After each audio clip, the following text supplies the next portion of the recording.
Welcome to the Schools of Excellence podcast, where we have conversations about education, leadership, and building a school of excellence.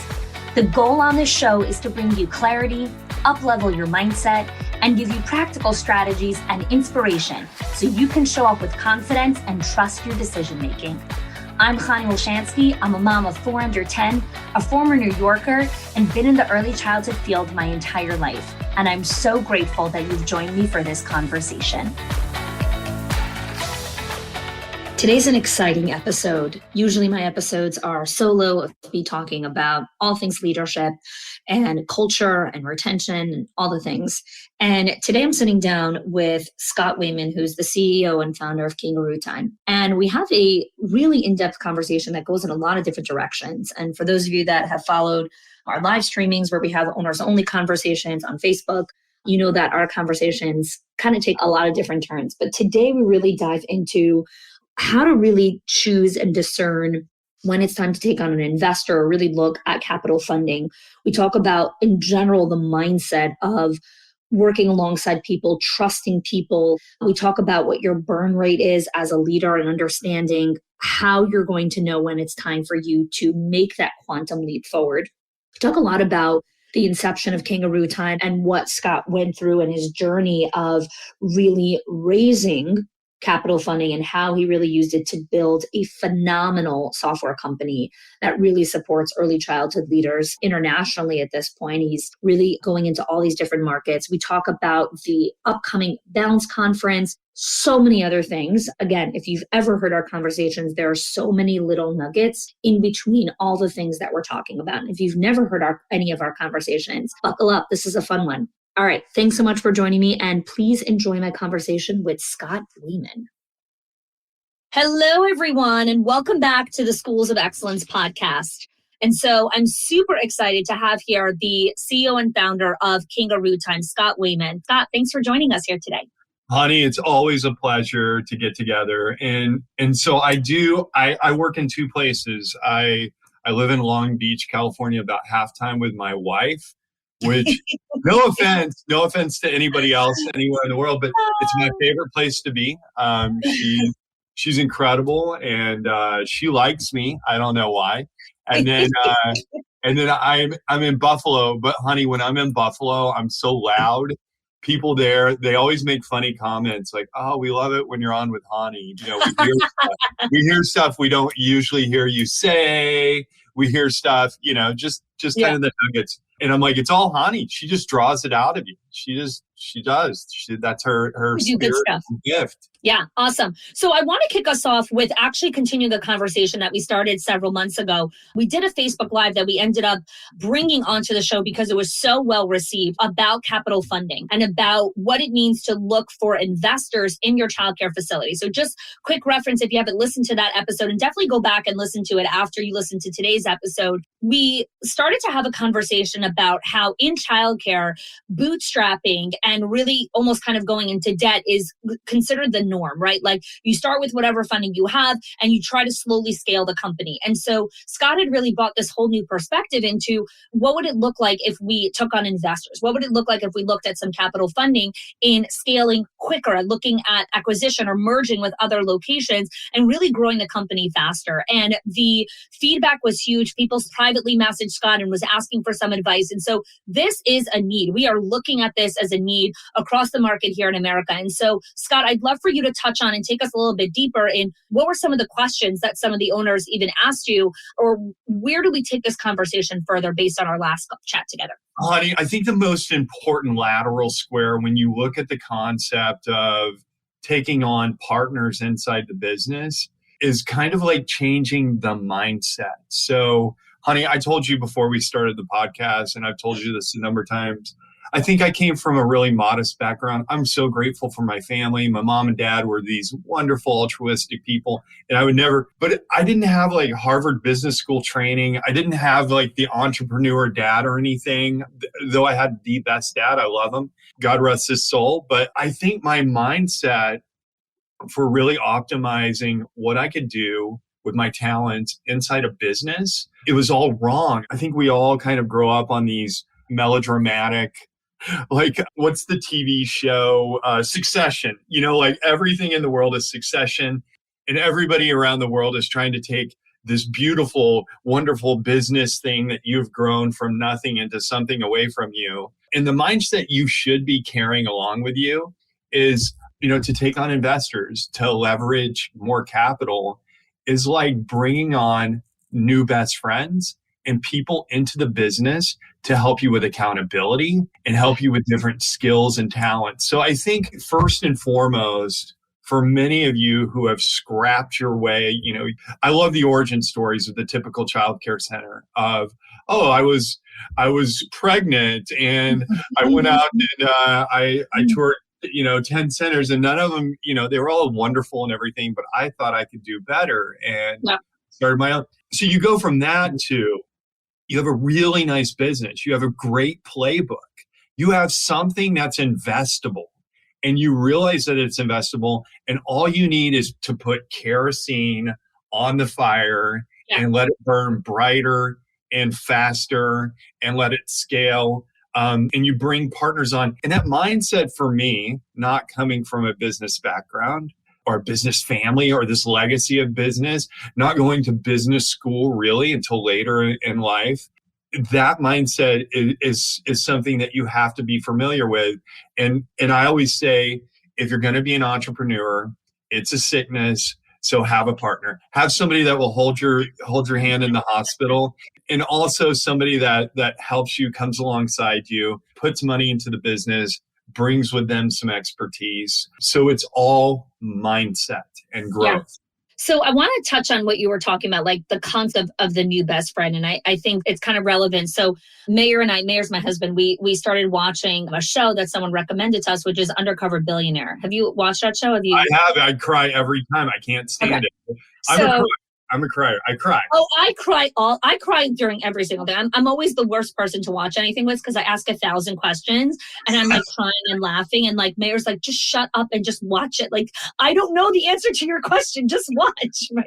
So anyways, side note. So we're watching this show, and one of the things really stuck with me, what this guy was saying, he's like, the first thing you have to understand to building any business, but especially $1 million business, is its relationships. And he's dropped into this place where he doesn't know anyone. And the first thing he's looking to do is to make a friend. He's like, okay, I need to meet someone. I need my first into building this company. And so much of what you're sharing is exactly that. It's finding a friend. It's building relationships, right? If you want to go far, you got to have people to go with. Okay, so let's go to the next piece. Is a lot of people are super skeptical when it comes to taking on investors. There's these horror stories, there's, lawsuits, there's so much drama associated with investors or getting capital funding. Talk to us a little bit through maybe some of the good stories, or maybe how do we kind of weave our way out of the narrative that we might have that like, oh, I never want to do that.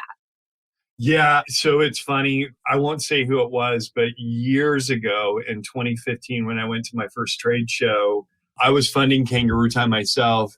And I talked to a competitor and I said, I think I'm going to go raise venture funding. I'm going to go raise some funding because I need to hire like 20 engineers. I need to hire people, and I can't self-fund through this. And for me, the vision was more about like all the wonderful things I could do for customers if I just had capital. Like I have the vision, I have the playbook, I have the tribal knowledge that I've been earning. And this person looked back at me and said, why would you ever hire a boss? And I just kind of looked at her and thought, okay, that's an interesting way to look at it. But it was wrong. Her opinion was wrong because, and I do think many entrepreneurs, they get paired with, these relationships or these kind of like veins or arteries of sustenance that have an imbalance of power. So the first thing that I learned in finding really good early stage investors was that I had to kind of filter for alignment. And in fact, great story. My first investor, Will Sue from Mucker Capital, he walked me to my car. So he had me meet for coffee and he was like, yeah, I take like 100 of these coffee meetings a month. This is my job. This is how I filter entrepreneurs. And then he said, yeah, we're good here. Really great to meet you. And he gave me an assignment. He said, I want you to go home and I want you to build a business plan for me and show me how Kangarootime can become $1 billion a year in revenue business. I know it's a stretch, but I just want to see you think through it. And, he's like, I'll walk you to your car. So about a month later, they cut me a $400,000 check and did the investment. And then over the years, he told me one of the reasons he walked me to my car was he wanted to see what I drove. He was just like, I vibe with this guy. And he goes, the fact that you had this real sensible 2007 Toyota Camry, he was like, I knew I could work with you because he came from humble beginnings. He was like, one of my filters is kindness. I knew you were a nice guy and very sweet. And he was like, I just wanted to know that you were humble and that you didn't have this outsized narcissism or something. So yeah, I think that's so good. I got chills. Finding that alignment is so, and geez, I'm so glad I didn't drive the Ferrari, I know, right? Like we go and rent the car because we want to impress, but really what people want is your authenticity. Like, no, I drive a 2007 Toyota Camry. That's what I drive. Absolutely. I love that. Such a great story. Also in just understanding I was just doing a podcast on someone else's show. Humility and curiosity to me are the two super skills that I think all staff need when they're entering childcare, because the humility of understanding you're going to make a lot of mistakes. This is a big learning curve. And the curiosity of when those mistakes happen, asking yourself, how do I do this better next time? And so I think when we look at investing, a very similar thing where I think we want to get it right the first time. We want the perfect investor at the first bat. We want to meet the best person at the first coffee meeting. And I think finding a good investor is very similar to dating. Like, I think it's very rare to marry the first person that you date. Like, there's usually a process. So a weeding out process. So talk to us a little bit about that. Yeah. So actually, this is kind of a famous pillar when you're coaching young entrepreneurs or when you're coaching people that are going to look for capital. It's not for the faint of heart. So they say that for every venture funded business, you look at Uber, you look at whoever, you look at the biggest of the big businesses. Each one of those entrepreneurs had to go and take at least 100 no's for coffee meetings. And they had to filter through. Yeah, I think the ratio is something like, it's this really kind of convenient 100 to 1. So for every 100 people you meet with, you're probably going to get interest from, say 15 or 20% of those. And then when it comes down to writing checks and partnering, 1% is kind of the number. For me, that process of getting no's, I'm like you, honey. I have a really good memory. That was like the one thing that I think I stood in line for twice when they doled out talents. Like everything else, I think I missed. The ADD took over. But I can almost remember every single no. And with every no, the rage in me was that wanted to come out. It's where I kind of had to garner that filter of gratitude of, okay, like I got to meet that person. This person gave me this beautiful gift of, hey, you're too early, or hey, we don't think the total addressable market's big enough. In not so many words, I don't believe in you. They would always say, the team's not really rounded out, not our style of managers, things like that. So with every one of those, I'd want to be like, F off, I want to send the email like, I'm going to make it someday and I'm going to throw this in your face and it'll be the biggest, just because I'm competitive. But I started to I had to start to filter that with gratitude of, I'm getting free feedback. I'm getting all these eyes on the business. And honey, there have been so many dignified no's with caveats with these beautiful nuggets. I mean, we went through, I won't say who the fund was, and they are embarrassed that they passed on our investment, but they flew into Buffalo. We flew out to meet them. We went through their partners meeting, probably spent 60, 70 hours building models for them, validating the space. And then they said, one of the partners just doesn't like the deal. And we have 5 partners and 4 of us were pounding the table saying, you're an idiot, but we do things by consensus. And the feedback I got through that, they gave us this beautiful market pack. They gave us all these talking points. I was so brokenhearted, but in the end, I still refer to a lot that I go back to that email that, hey, we're not going to do the deal because of this, this, and this. And it's some of the best, most thoughtful advice from some of the smartest people around. I mean, these guys are all Ivy League graduates. They're all self-made. They were all so respectable. But just knowing that I went into that process to make my business better and to grab capital so I could grow it. And then I came out of it with this gift of feedback and somebody that earnestly and with nobility looked at the business and was like, we like it, but you could do this and this better. So I think going into the process, there is again, back to mindset, just take everything in and recycle it, use it to your advantage. So let's talk about this kind of grit and patience of playing the long game, because I think when we think of meeting with 100 people or we think of anything that's associated with that, there is a lot of setbacks, failures that you have to navigate. And it's at a certain point, you're like, do I give up now? Like, have I put in enough effort? And I think about the story. I don't know if you know Jamie Kima's story from IT Cosmetics. She ended up selling it to L'Oreal for $1 billion. But when she was first hunting for investors, she went to this one investor and he was like, no one's going to buy cosmetics from someone who looks like you.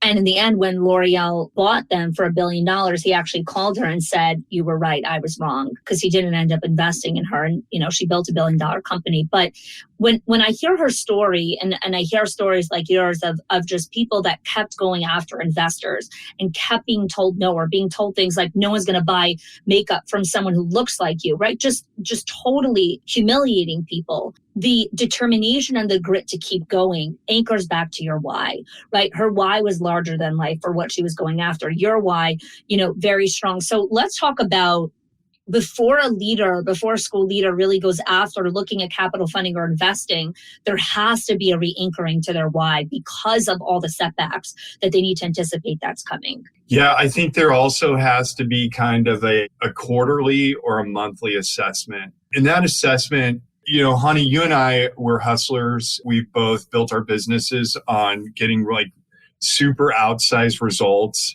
based on persistence and probably like something weird in our childhood that really recruited the ability to be charming. So, but I think great business leaders have the ability to remove all the emotion and all the dissonance around looking at everything inside the business. So looking at your key performance indicators, first of all, set those up. And this is where I love you and what you share. This is where I love some of the other thought leaders in the industry. There are thought leaders out there that will give you really definite business metrics. Look at those. They will tell the story of your strengths and your weaknesses. If you have 8 classrooms that you can't open up, your weakness is obviously the tumultuous time in childcare. It's hard to staff, but you've got to be honest and know that your sourcing function for new employees is broken. That's your weakness.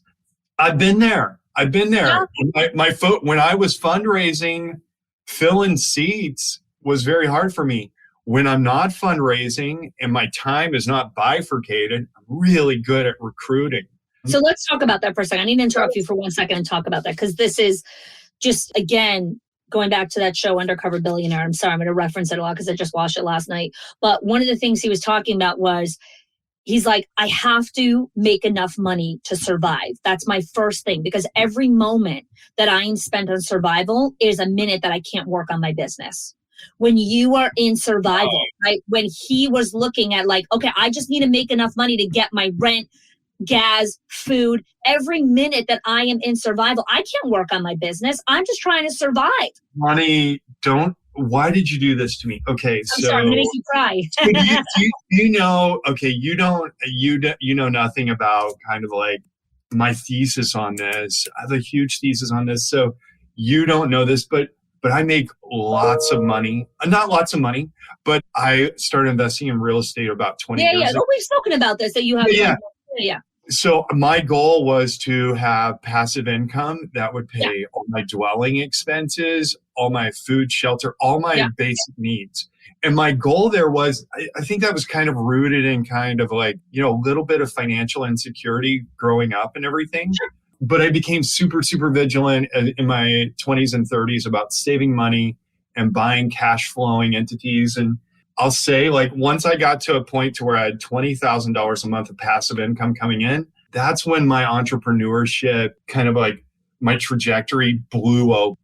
And I think there's a relationship there. And when I'm coaching young entrepreneurs, it's always about, okay, what's your personal burn rate? I need to know your personal burn rate, because if you got a crazy lifestyle and you're not driving a reasonable 2007 Toyota Corolla, you might be kind of like muting your ability to go and get that dream, and build that business you always wanted to. So yeah, I do think that also, like, honey, I haven't checked my bank account in probably 15 years. I don't worry about it. In fact, I need to be more realistic, but we switched over payroll providers, and our HR person came to us and said, our payroll, it's not going to fund till like 4 hours later. And I'm like, so? And she's like, Scott, that doesn't fly.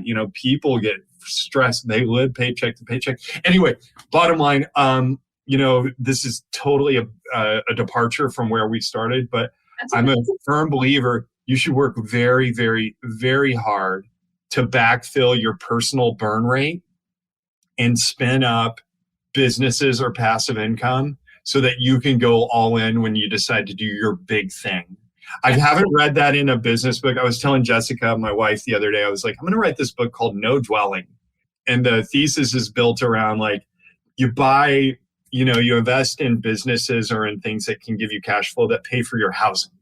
Because once that's covered, and again, this is probably like small man's thinking, but you can really kind of point your intellectual curiosity, take risk. Like I worked at Med Streaming for the first year, no salary, because I didn't have to contribute. I had saved. Yeah. The first 3 years at Kangarootime, zero salary.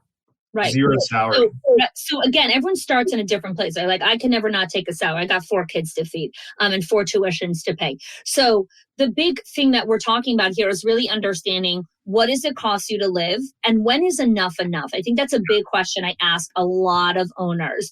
When is enough enough? When is it like, okay, this is enough. It'd be great if we did this also, but this is enough. This is the burn rate. But going back to what he was talking about is every moment that you spend in survival is a moment that you cannot build your business. And when I think about, the pyramid of excellence, which is our proprietary process, the first layer in the pyramid of building excellence is survival. And until you move out of survival into kind of the other layers, and the top layer being legacy, you can't build legacy when you're in survival. Yeah, I agree with you. So at the top is legacy. And I think when you're in legacy and you're at that point to where you can say, if I hire 3 new people to do these 3 things, even though I can't take the adequate amount of salary or what I'm worth, these things will pay off tenfold. So for a few months, I can take a haircut. But yeah, being in a position to where you can invest and create more legacy, to me, is such an important concept. It's huge. It's huge. So I'd love to kind of switch gears here in the conversation and talk about something exciting that Kangarootime has coming up. I know last year you guys hosted in the summer the Bounce Conference, which was your first event, which was super exciting. And so this year you guys are doing it again. Would love to hear about just a little bit about this event. Childcare leaders are always looking at going to events. There's all different kinds of events. Everyone's got like a different theme and a different spiel. So tell us a little bit about Bounce. So we have become an advocate to the childcare operator, and we feel like we're the partner. So our conference, we have been a student of many of the great conferences, one being yours, which is an absolute amazing time and a refresh for me in a time where I feel like I have my big gratitude moments, because it's always in a beautiful climate, and coming from Buffalo, it's much appreciated to be on a boat. Yeah. But our platform, we feel, has given us this really interesting set of optics into the childcare space and the early education space. Our theme, we have a conference, it's called Bounce 2023. Our theme is coming together. And we feel there has just been this kind of like beautiful tailwind inside of our industry. So first of all, there's been this massive thing that happened called a pandemic that really validated the pedagogy of what we do inside of our centers. And we think there are some learnings there. So as you know, Kangarootime raised a $26 million Series B. We're very happy about it. But a big part of that and a big part of the vision and the excitement and alignment, going back to having investors that are excited and aligned with what you're doing, was really understanding that we had this beautiful acquisition engine that we partnered with for our customers to help them run their businesses. So they had all these great workflows that make billing time 0 hours a week, that allow them to communicate with parents. But on top of that, what we realized was we were collecting so much valuable and accretive data that we made this massive investment into data science. So at Bounce, that gives us an opportunity to really kind of play out and tease out a lot of the data science and many of the visualizations that we're capturing. We're capturing 1 million nodes of data every hour, from payments to teacher attendance. In fact, we'll present this at Bounce. We decided to run this crazy attendance study the day after the Super Bowl. So we're going to play out like what absences are for teachers and staff the day after the Super Bowl, which is nationally known as the most called in. So we're going to have real-time data and show you the graphs and when people clock in. It's going to be I really love it. Oh, I cannot wait to see the data on that. Ooh, that's and there's fun. really interesting insights inside the business when you look at real data science. So our data science team comes to me about once a week and says things like, we know when a family is going to disenroll 98% of the time based on these 4 behaviors. So if they start out with an ACH payment and then they move to a credit card and then they move to another credit card, within 6 weeks, that family is 98% certain to leave the center because they're showing signals of financial distress. And that's just the tip of the iceberg. We've just started synthesizing this sort of data, and we're super excited to share it. Not only that, Hani, you and I have been going to conferences for, if you combine our conference attending track record, for decades, and we know who the best speakers are. We know who touches the people that touch hearts. You are one of them. We're super excited about your session. We have a number of other speakers that, again, we did Bounce last year and we had about 100 attendees, and every single one of them was like, this was an awesome conference. You know, we did roundtables with a couple of our customers that brought like 5 to 10 directors, you know, and they were just all like, okay, this was where we could kind of really dig into how we were thinking about staffing and retention and our thesis around who we hire, how we hire, things like that. So we're really excited about Bounce this year. And I think the coming together theme, the cascading, the trickle down of data and analytics, bringing the best of the best thought leaders. We also want to instill inspiration. And then another big topic for us is decision support. So again, with all that data and analytics, it's really cool that we know, we can tell you within kind of a reasonable variance, the number of employees that you'll have call in the day after the Super Bowl. But more than that, we want to help our customers run their businesses with some framework and some guideposts. I think what's really incredible, I'm lucky that I get to speak to a lot of different partners and people that have built software technology inside of this industry. And I think one of the things that really made Kangarootime stand out is the openness to listen to clients and customers and really understand what is it that they need, and not just building something out and say, build it and they will come, but really going and saying, what do you guys need? How do we support you guys? How do we support your journey? How do we make running your business more efficient? How do we optimize it? How do we help you guys automate, delegate things?